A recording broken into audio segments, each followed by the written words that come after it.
Okay. In last class, we have discussed how to solve Laplace, how to solve linear integral equation of whatever type using Laplace transform and convolution. Okay. Uh, in this session, we will discuss method of successive approximation. It's an iterative process. Okay, and we can solve whatever type integral equations using this successive approximation method or this iterative method. Okay. Let's start the algorithm. It's an algorithm process. Uh, so first, we have to assume an initial approximation of y of x. Okay, anyway, our aim is to solve this y of x. Y of x satisfies this integral equation. Okay, so first we have to take an assumption that y naught of x is the initial approximation of y of x. We don't know what is y of x, but we take an approximation. There is initial approximation. It is denoted by y naught. Okay, so y naught is the first approximation of y of x, and then we compute. Okay, then we evaluate y1 of x. And what is y1 of x? Y1 of x is f of x plus lambda times 0 to x kxt. Instead of y of t, we replacing our latest approximation of y of x. Now the latest approximation of y of x is y naught. Okay, so we replacing this y of t by this y naught. That's the only difference. So same equation, and we replacing this y of t by y naught, because y of t is unknown, y naught is known, so we can compute this integration and this all calculation. So that is the next approximation of y. Okay, we denote it is by y1. So y1 of x is the next approximation of our y of x using given formula. Okay, this is the given equation. Okay. Similarly, we can find the next approximation, that is y2. The only difference is we replacing our y of t by the latest approximation. Our latest approximation is y1.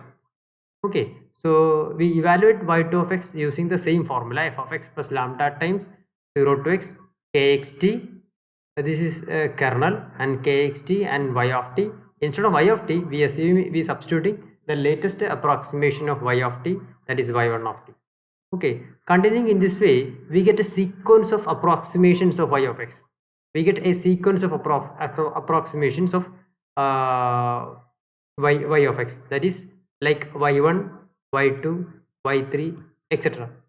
Okay, similarly we can compute the next approximation. So we get a sequence of approximation, that is y0, y1, y2, etc.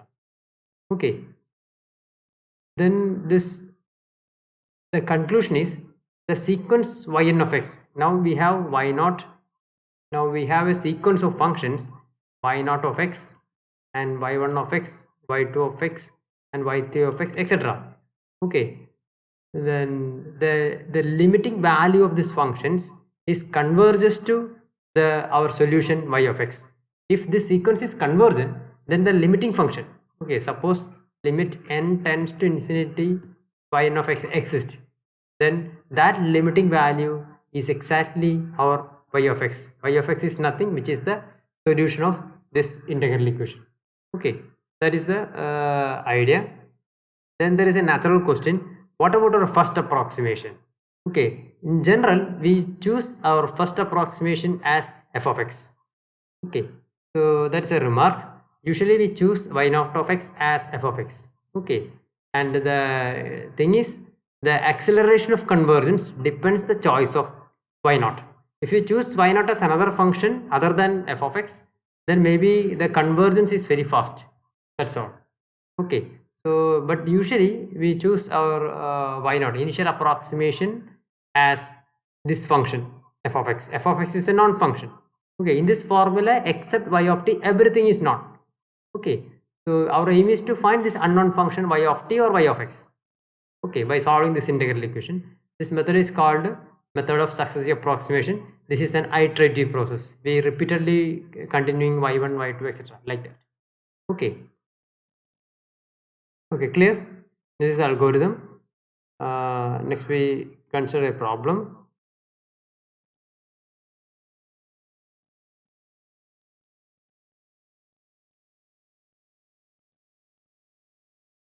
Okay, we have to solve this problem using method of successive approximation.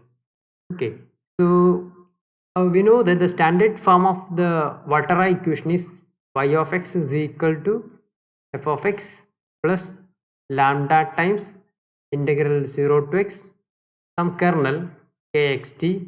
Kernel is a function of x and t, isn't it? So kxt into y of t dt. This is the standard form of Volterra type equation.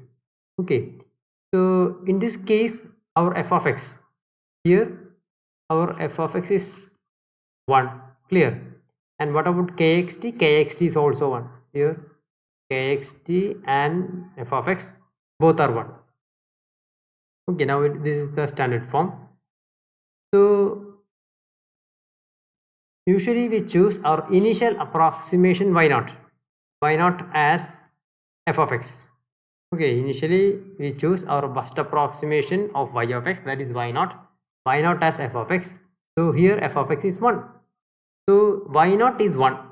Clear, this is the initial approximation. So next we have to find y1. y1 means the first approximation of this y using this formula. Okay, so the first approximation y1 is equal to 1 plus integral 0 to x. Instead of y of t, we have to substitute y0. You got the idea? Instead of y of t, we have to substitute y0 of t. That's all. Okay, so our y0 is 1. So this is equal to 1 plus integral 0 to x 1 dt. So this is equal to 1 plus t 0 to x. So this is equal to 1 plus x. Clear? So 1 plus x is the first approximation of our y of x. Next we have to find y2 using this approximation. Okay, so what is y2?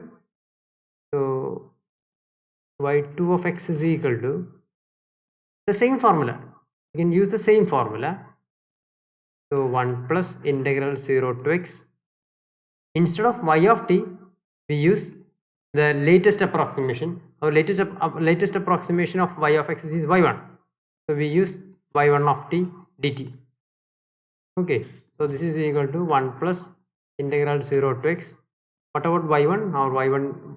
Okay, this is y1 of x, that is 1 plus x. So what is y1 of t? This is not y1. What about y1 of t? What about y1 of t? That is 1 plus t. Okay, because y1 of x is equal to 1 plus x. So it's y1 of t means we just replacing x by t in y1. Okay, that's why this is 1 plus t, 1 plus t dt. So that is equal to 1 plus the integral of 1, that is t plus t square by 2 0 to x. So upon simplification, this become 1 plus, when we substitute the upper limit is x. So this become x plus x square by 2 minus 0. When t equal to 0, this become 0. Okay, root 0. So the y2 of t is equal to 1 plus x square by 2. Okay. So what about y3? We have to identify a pattern in y0, y1, y2. Here y0 is 1, y1 is 1 plus x, y2 is 1 plus x square by 2. To identify a pattern, we just compute one more approximation, that is y3, to identify the pattern. So what about y3 of x? That is equal to 1 plus integral 0 to x y2 of t dt, that is equal to 1 plus integral 0 to x. What about y2 of t? Our y2 of x is 1 plus x square by 2. So this become 1 plus t square by 2 dt. Okay.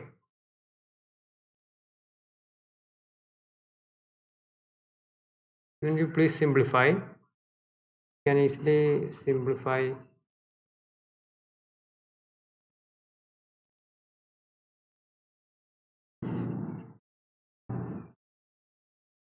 Okay, our y1 of x is our y, yeah, y1 is 1 plus x, this is y1, and similarly what about our y2? Y2 is nothing, y2 is,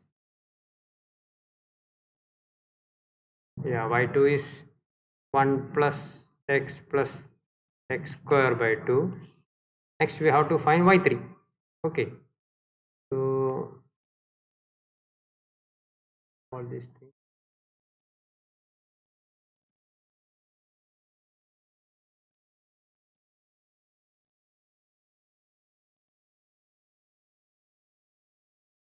Okay, so y3 is equal to this is, and this is equal to 1 plus t plus t square by 2 factor, or t,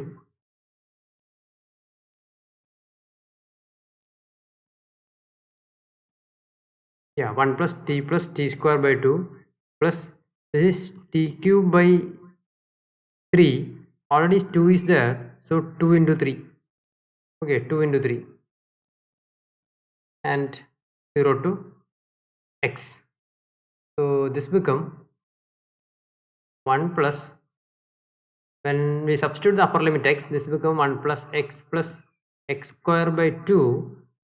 We can replace this 2 by 2 factorial because this is 3 factorial, plus to identify a pattern. So this is x cube by 3 factorial. Okay, so this is our y3. Okay, then we can easily guess what about our y4. Then what about y4?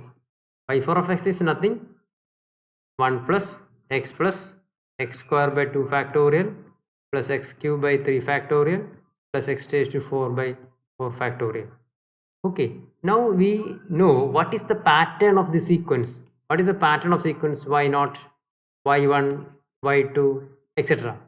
Okay, so to identify y of x, what about y of x? Y of x is nothing, it is the limit of these functions, that is limit n tends to infinity yn of x. Okay, so y of x is equal to limit n tends to infinity yn of x. So what is yn of x? Now we know what is the pattern of the sequence. So what about yn? What about yn of x? 1 plus, anybody? What about yn of x? Now we know what is the pattern of the sequence. X plus, yeah, 1 plus x square by 2 factorial, etc. plus up to x raised to n divided by n factorial. Yeah, so this is yn of x. Okay, this is the pattern of our approximations. So our y of x is equal to limit n tends to infinity 1 plus x square by 2 factorial plus etc. plus x raised to n by n factorial. What is this limit? Suppose n is very large. What about the sequence? Is it a familiar sequence? 1 plus x square by 2 factorial plus etc. plus etc. Is it familiar? That means this is equal to 1 plus x square by 2 factorial plus x cube by 3 factorial plus etc. The infinite sequence. What is the closed form of this infinite sequence? 1 plus x square by 2 factorial plus x cube by 3 factorial etc. E raised to x. Yeah, this is nothing. This is our exponential function e raised to x. So this is the series expansion of e raised to x. 1 plus x square by 2 factorial plus x cube by 3 factorial etc. And this series is convergent for every x. Okay, this series is convergent for every x, and this is our series expansion of e raised to x. So our solution y of x is equal to e raised to x. That means e raised to x satisfies this equation. Okay, that means e raised to x satisfies this equation. When we substitute y of t as e raised to t and you simplify, then you get y of x. That is idea. Okay, you can easily verify this. Is it a solution of this equation? Okay, you simply substitute e raised to t here, then you integrate, then plus 1, then after simplification the value should be y of x. And what is our y of x? That e raised to x. Okay, that's clear. So this is an iterative process, and this method is called method of successive approximation. Clear? ഇതിലാകെ മനസ്സിലാക്കേണ്ടത് കുറച്ച് patterns അറിഞ്ഞിരിക്കേണ്ടി വരും. Standard സീരീസസ് e raised to x, cos x, sin h x, cos h x, okay, ഇതെല്ലാം standard സീരീസുകളാണ്. അപ്പോൾ standard സീരീസിൻ്റെയൊക്കെ you should know what is the series expansion of the standard functions. Okay,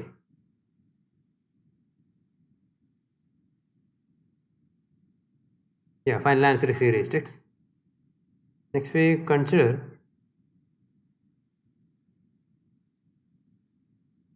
solve y of x is equal to x minus 0 to x minus t y of t dt. Okay, so what is our initial approximation? What is y naught? By comparing the standard form, what is y naught of x? X. Yeah, here f of x is x. So normally we choose our y initial approximation as f of x. So here f of x is x. So we choose y naught as x. Okay, then first approximation y1. We can find our y1 using the formula, the same formula. The same formula, only thing is we replacing our y of t by the latest approximation. Here it is y naught. Okay, so what is this expansion? y1 is equal to x minus 0 to x minus t. And what about y of t? What about this y of t? Y of t become and not x. Here we replacing instead, yeah, t. Here we use y naught of t. Okay, here y naught of x is x. So y naught of t is t. Clear? So x minus t into t, not x, into dt. Okay, then you can easily integrate. What is y1? Simplify. Okay, or if you please simplify this, then what about y1?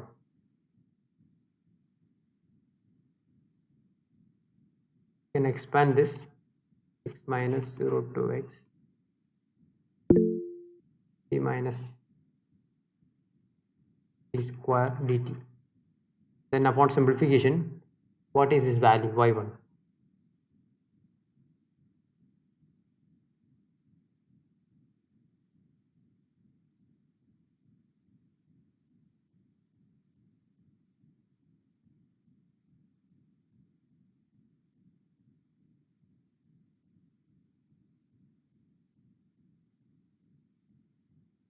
What happened? This is minus x into t square by 2 minus t cube by 3. Okay, 0 to x. So this become x minus, when t equal to x, this become x cube by 3 minus, sorry, this is x cube by 2 minus x cube by 3. When t equal to 0, this becomes 0. Then this is x minus, this is 3x cube minus 2x cube, that is x cube by LCM 2 into 3. So x cube by 2 into 3. 2 into 3, actually it is 3 factorial. So this is our y1. Clear? So here the first approximation y1 is, this is, we can write this as x minus x cube by 3 factorial. So our y0 is x, y1 is x minus x cube by 3 factorial. Then here next we are going to evaluate our y2. What about y2? The same formula, x minus 0 to x minus t. Instead of y of t, we use y1 of t. Here we have to use y1 of t. So what is y1 of t? y1 of t is, our y1 of x is like this. This is actually y1 of x. This is y2 of x. So y1 of t become t minus t cube by 3 factorial dt. Okay, then by expanding this bracket, we can compute this integration. So this become x minus integral 0 to xt minus x t cube by 3 factorial minus t square plus t raised to 4 by 3 factorial dt. Okay, then this x minus, there is no common terms, so this x minus, yeah, this become x into t square by 2 minus x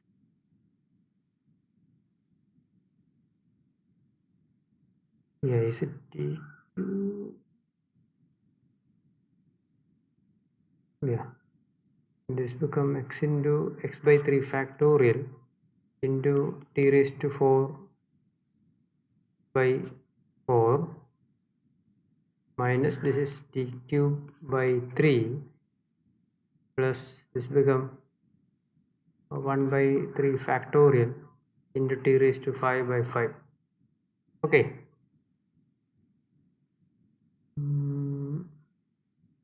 Yeah, root x, then x minus,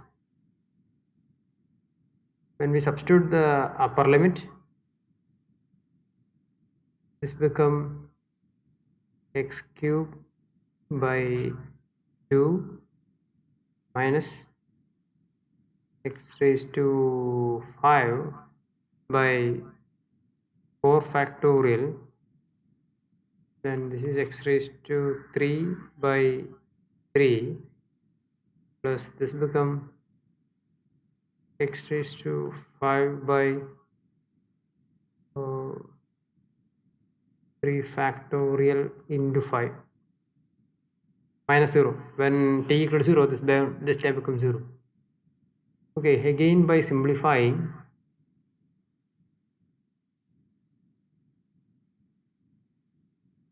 so this is our y1 and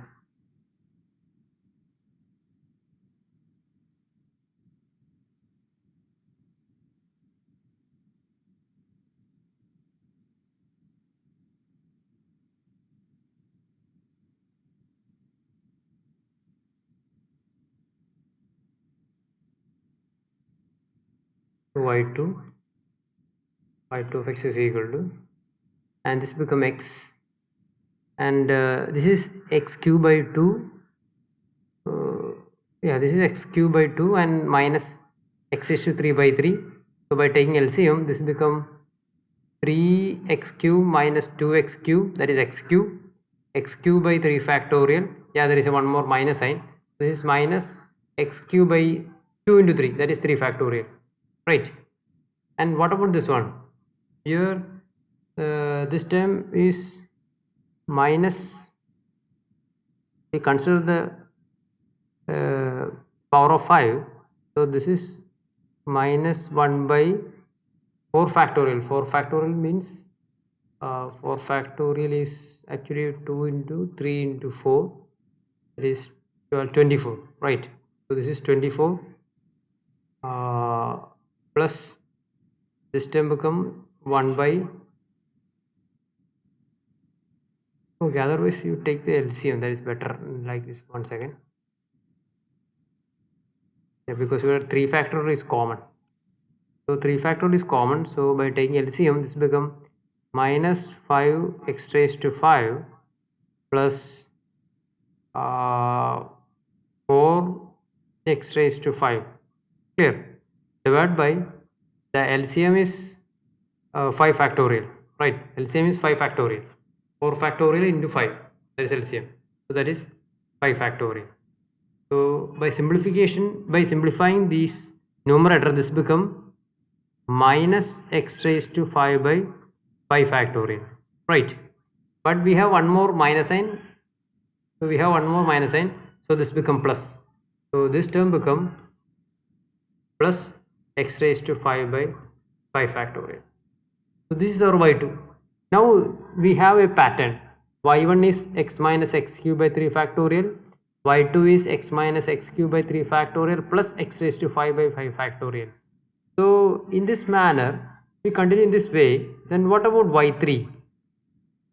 What about y3 of x? What is the pattern in this sequence? X minus x cube by 3 factorial, x minus x cube by 3 factorial plus x raised to 5 by 5 factorial. So what about y3?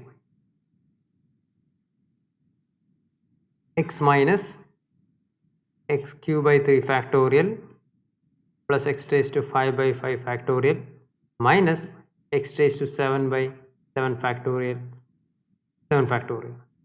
Okay, so what about our y of x? What about our y of x? Continuing in this way, what about our y of x? Y of x is nothing, limit n tends to infinity yn of x, or that is equal to the limiting value of y0, y1, y2, etc. Okay, so continuing in this way, what about y of x? Y of x is x minus x cube by 3 factorial plus x raised to 5 by 5 factorial minus plus etc. And what is this infinite sum? What about this infinite sum? Is it familiar one? Sin x. Yeah, this is sin x. Okay, this is the infinite series expand from sin x to sin x. So our y of x is sin x. Okay, you got the idea. So actually this process is very simple, only it's a matter of integration. Okay, you carefully integrate and then we have to identify the pattern in that sequence. Okay, that's the idea. Okay, so anyway, in this case our final answer y of x is sin x. Sin x satisfies this equation. If you substitute sin t and integrate this one and x minus that thing, that will be sin x. That's the idea. Okay, so the final answer is sin x. If you have any doubt, then please ask me. Otherwise, we have one more problem. Okay. You can do it yourself. It's all similar to our previous one. So I will just start the problem here. Y0 of x as our initial approximation. It's clear that the initial approximation is e raised to x. Next we have to find y1. What about y1 of x? Please compute the you have to compute the y1. That is nothing, e raised to x plus integral 0 to x e raised to x minus t into y0. Here y0 is e raised to x. So this is y0 of t. You should remember that thing. This is y0 of t, not y0 of x. Okay, don't. So this is e raised to t dt. So what is y1? Then you identify the pattern. Then what about the final solution y of x? What is y1? Y1 കിട്ടിക്കഴിഞ്ഞാൽ പറയൂ. What about y1?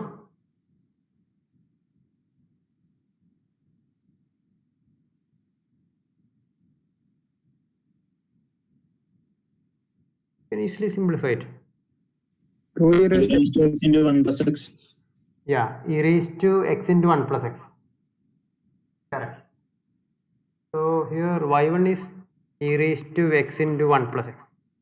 Okay, then you can compute y2. To identify the pattern, you have to compute y2 also. So y1 is e raised to x in 1 plus x.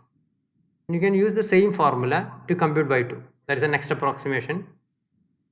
So that is e raised to x plus integral 0 to x e raised to minus t into y1 of t. Okay, so y1 of t. y1 of t means e raised to t into 1 plus t dt. What is y2?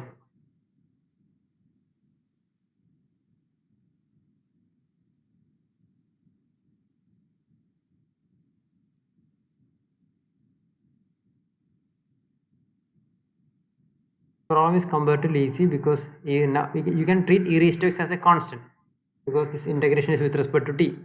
So you can treat e raised to x as a constant. You can take outside. No problem. It means we can write this as e raised to x plus e raised to x into integral 0 to x. And 1 e raised to t is common. So this is 1 plus t dt. So you can easily integrate and substitute. And what about y2? E raised to x into 1 plus x square by 2. Yes, 1 plus x square by 2. So this is equal to 1 plus x square by 2. Actually, it's a 2 factorial.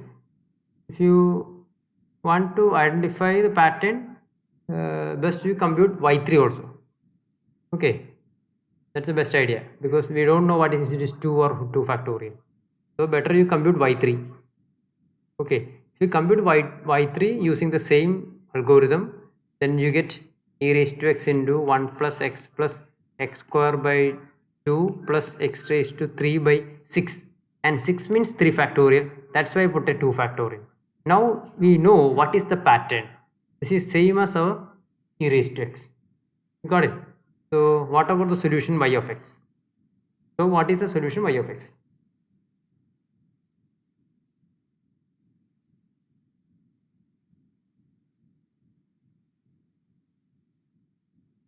What is the limiting case of this y0, y1, y2, etc.? N is very large.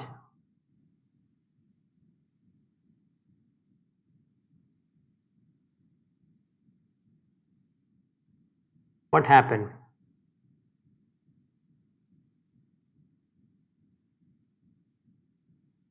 This is y3. Then similarly you imagine what is y4 and what is y5, etc. Then what is the limiting process? Suppose n is large, then what happened? When n is large, what is the series form of y of x? If n is E raised to x. yeah, e raised to X into e raised to x. yes. When n is large, this is e raised to x into 1 plus x square by 2 factorial plus x cube by 3 factorial plus etc. Okay, we know that this infinite series is the it is a series expansion of e raised to x, or closed form of the series is e raised to x. So this is equal to e raised to x into e raised to x, that is e raised to 2x. So e raised to 2x is the solution of this Volterra type integral equation. Okay, clear? Algorithm clear ആണല്ലോ. This is the algorithm. ഇപ്പോൾ ഈ പറഞ്ഞതിൽ doubt ഉണ്ടെങ്കിൽ ചോദിക്കാം. Otherwise we will stop this session.